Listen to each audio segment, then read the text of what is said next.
Be an armor bearer. So, brothers and sisters, armor bearer sa Biblia.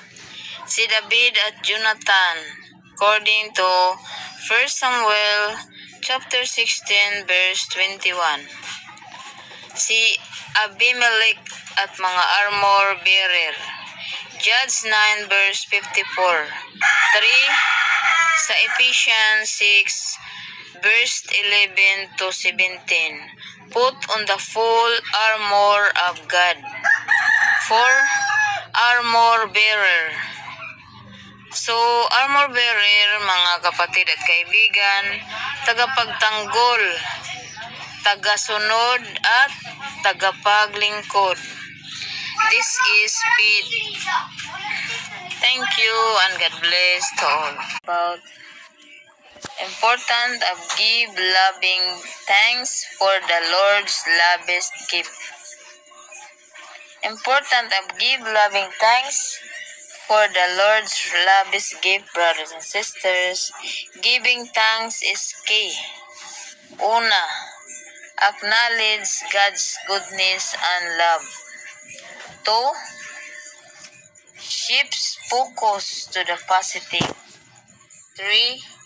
Strengthens faith and relationship with God. 4. Invites blessings and joy. So this is the gratitude matters. Gratitude matters. Thank you and God bless to all. Good morning, good afternoon, good evening to all. So our topic for today is about think positively better. So brothers and sisters, think positively better.